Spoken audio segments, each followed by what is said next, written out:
दोस्तों नमस्कार। एक बार फिर से मेरे चैनल गार्डनिंग विद पूनम में आपका बहुत बहुत स्वागत है।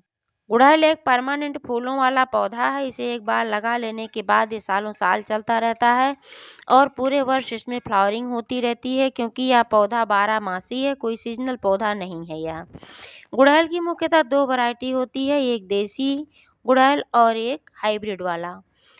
दोनों ही वैरायटी बहुत ही अच्छी होती है। इसमें कई कलर आते हैं, रेड है, पिंक है, येलो है, वाइट है, बहुत सारे कलर आते हैं और सभी फूल बहुत ही अच्छे लगते हैं जब खिलते हैं, चाहे जो कलर हो।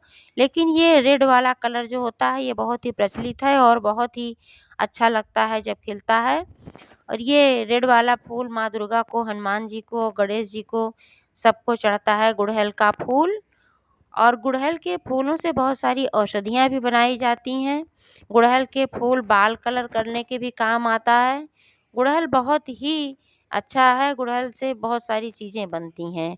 और गुड़हल के पौधे की ऊंचाई 10 से 15 फीट होती है और ये अगर ज़मीन में लगाया जाता है तो बहुत ही अच्छे से ये चलता है और इसमें कोई देखभाल की भी आवश्यकता तब नहीं पड़ती है, क्योंकि ज़मीन में लगाने पर इसकी जड़ें गहराई तक मिट्टी में जाती हैं और मिट्टी में पोषक तत्व बहुत ज़्यादा मात्रा में होते हैं, भरपूर मात्रा में सभी पोषक तत्व होते हैं नीचे ज़मीन में।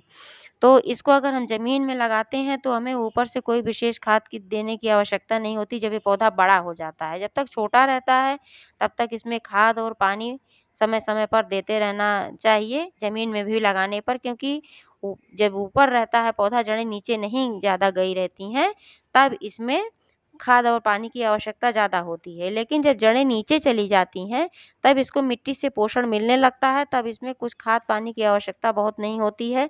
आपने देखा होगा कहीं भी लगाया हुआ, ऐसे रास्ते में जाते हुए देखे होंगे, बहुत सारे गुड़हल ऐसे लगे रहते हैं और खिले हुए रहते हैं।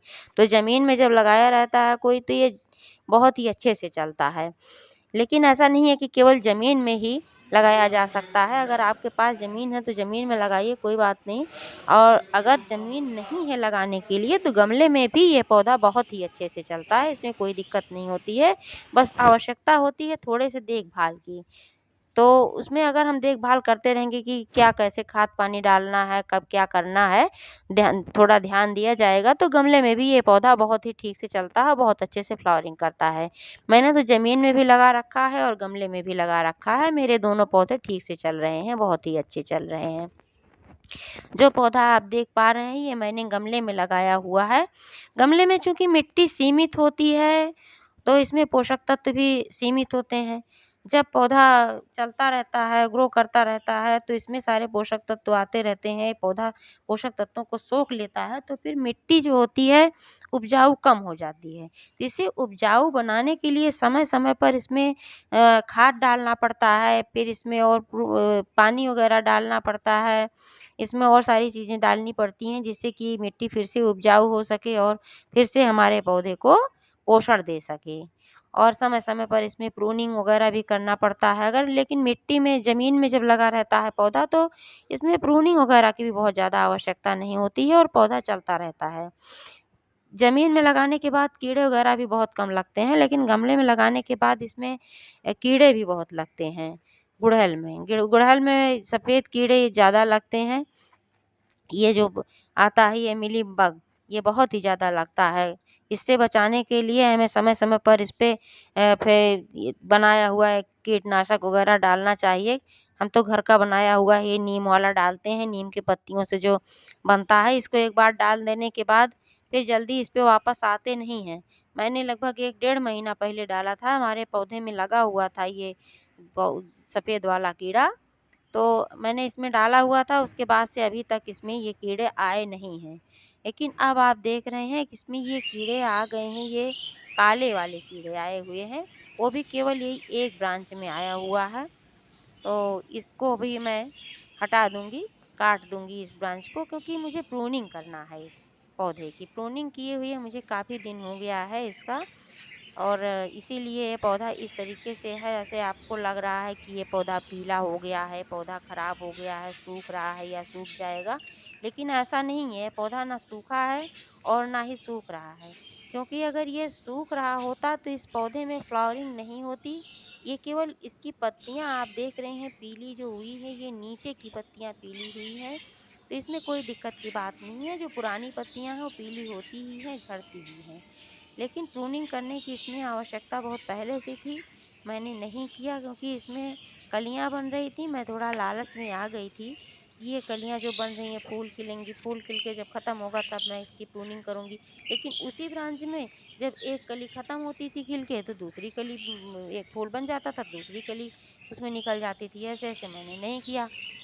आप देख सकते हैं अभी भी इसमें कि सभी ब्रांच जितनी भी ब्रांचेज़ हैं इसमें कलियाँ लगी हुई हैं और पत्ते केवल नीचे के पीले हुए हैं। ऊपर के पत्ते आप देख सकते हैं कि सभी पत्ते अभी हरे हैं इसमें, कोई भी पत्ता इसमें पीला नहीं है। इसका मतलब ये है कि पौधा बिल्कुल स्वस्थ है, पौधे में कोई बीमारी नहीं है, बस केवल यही एक ब्रांच में काला वाला कीड़ा लगा हुआ है, तो मैं प्रूनिंग करूँगी, इसको हटा दूँगी काट के।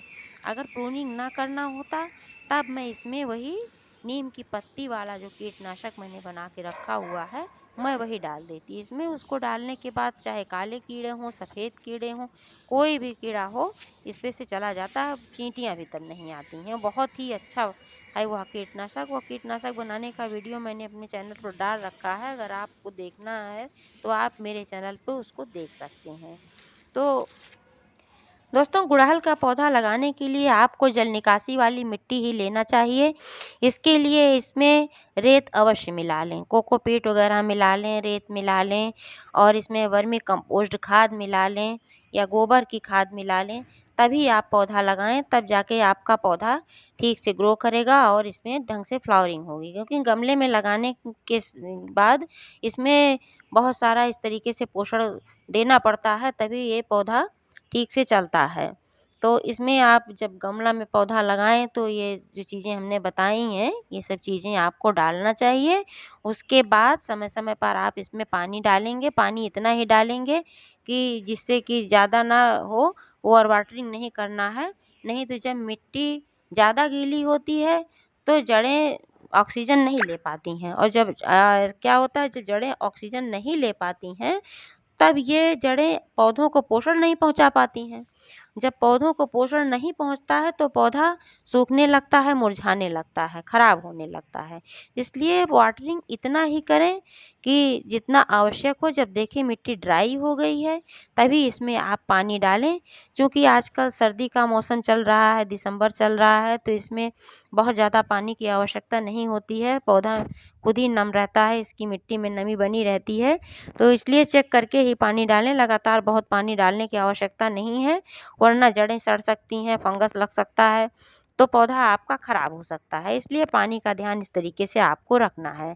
और धूप की बात करें तो इसको कम से कम इस पौधे को 5-6 घंटे की धूप में रखना आवश्यक है। जब धूप इसमें लगेगी तभी ये पौधा ठीक से चलेगा। पौधा अगर छाया में होगा तो पौधा खराब हो जाएगा, पौधे में फ्लावरिंग वगैरह कुछ भी नहीं हो पाएगी। इसलिए इसको धूप में भी रखना बहुत ही आवश्यक है। अभी मैंने प्रूनिंग की बात की थी तो कम से कम 1 डेढ़ महीना 2 महीने के बाद इसकी प्रूनिंग करना आवश्यक होता है। वही मैंने नहीं किया और आप देख सकते हैं कि ये पौधा इसीलिए इस तरीके से थोड़ा-सा पीला आपको दिख रहा है। और अगर हम प्रूनिंग जब करेंगे तो इसमें तमाम ब्रांचेज़ मल्टीपल ब्रांचेज़ निकलेंगी और जो कि स्वस्थ होती हैं। जब नई-नई ब्रांचेज़ निकलती हैं तो वो स्वस्थ होती हैं और फिर घनी भी होती हैं। जब एक ब्रांच में कई ब्रांच निकलेंगी तो फिर पौधा घना भी हो जाएगा और जब पौधा घना होगा तो फ्लावरिंग भी ढेर सारी होगी। इसलिए प्रूनिंग करना बहुत ही आवश्यक होता है। समय-समय पर पौधों की प्रूनिंग बहुत ही ज़रूरी होती है। चूँकि सर्दी का मौसम चल रहा है और पौधे को गर्माहट देना बहुत ही आवश्यक है, इसलिए इसमें एक चीज़ ये डालना होगा गरम खाद। इसके लिए आपको डालना है इसमें खली। ये जो खली होती है सरसों की, ये बहुत ही अच्छी होती है, गर्म होती है। इसका आप खाद डाल सकते हैं। इसको आप इस तरीके से डाल सकते हैं कि एक लेयर इसको गुड़ाई करके मिट्टी की, एक लेयर ऐसे ही इसमें डाल के फिर मिट्टी में मिला सकते हैं। और आप इसको इस तरीके से भी डाल सकते हैं कि खली को लेके पानी में डाल दीजिए 1 लीटर पानी में और इसको रख दीजिए 2 दिन के लिए। उसके बाद आप ये डाल दीजिए अपने पौधे में, ये भी बहुत अच्छा है। अगर आपके पास खली नहीं है तो आप ये सरसों के दाने ले लीजिए। इन सरसों के दानों को पीस लीजिए थोड़ा-सा दरदरा और पीसने के बाद फिर इसको पानी में घोलकर इस पौधे में डाल दीजिए। लेकिन एक चीज़ का ध्यान रहे कि केवल ये सरसों की खली आप डालेंगे अगर, तो निश्चित रूप से इसमें कुछ गड़बड़ी आ सकती है, जैसे इसमें फंगस वगैरह लग सकता है। तो इसलिए इसमें अगर आप सरसों की खली के साथ नीम की खली भी मिला देंगे तो बहुत ही बेहतर होगा। आपके पास अगर नीम की खली नहीं है तो उसके बाद ये ऑप्शन है आपके पास, ये नीम की पत्तियाँ जो हैं सूखी हुई, ये क्रश की हुई नीम की पत्तियाँ आप उसमें मिला सकते हैं। तो आपके पौधे में फंगस नहीं लगेगा और आपका पौधा स्वस्थ रहेगा। इस तरीके से अगर आप देखभाल करेंगे तो आपका गुड़हल का पौधा बहुत ही ढंग से फ्लावरिंग करेगा, बहुत ठीक से चलेगा। चाहे आप ज़मीन में लगाएँ, चाहे आप गमले में लगाएँ, कहीं भी लगाएँ, अगर ठीक से देखभाल इस तरीके से आप करेंगे तो आपका पौधा चलता रहेगा। तो जानकारी कैसी लगी कमेंट करके अवश्य बताइएगा। फिर मिलेंगे नेक्स्ट वीडियो में।